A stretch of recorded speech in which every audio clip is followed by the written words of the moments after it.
Hello happy gardeners, ఇది చూడండి. ఇది మందారం అన్నమాట, ముద్ద మందారం బేబీ పింక్. మొన్ననే రీపోర్ట్ చేశాను. సో దీని మొగ్గలు చూడండి.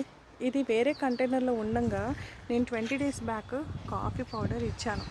సో పూల మొక్కలకి ఎప్పుడు కూడా మనమే కాదండి, పూల మొక్కలు కూడా కాఫీ తాగిస్తూ ఉంటే అది చాలా అంటే చాలా హెల్తీగా గ్రో అవుతూ ఉంటాయి. ఇలా ఫ్లవర్స్ అనేవి మంచిగా వస్తాయి. చూడండి ఎంత బాగున్నాయో.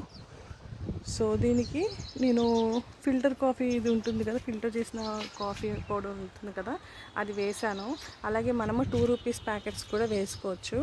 ఇటువంటి కంటైనర్కి అయితే 10 ప్యాకెట్స్ పడతాయండి. 10 ప్యాకెట్స్ పడతాయి. సో 2 రూపీస్కి 10 ప్యాకెట్స్ పడతాయి. సో డికాషన్, ఫిల్టర్ డికాషన్ అయితే ఒక దోశలది అయితే పక్కగా పడుతుంది. అలా ఎవ్రీ 25 daysకి ఇవ్వండి. బ్లూమ్స్ చాలా చాలా చాలా బ్యూటిఫుల్గా వస్తాయి. చూసారా ఎలా ఉన్నాయో. ఇది మన అప్పారావు సార్ ఇచ్చిన టిప్ మాట. సో అది నేను ఎప్పుడు ఫాలో అవుతూ ఉంటాను. ఇలాగే నన్ను హ్యాపీగా చేస్తూ ఉంటాయి.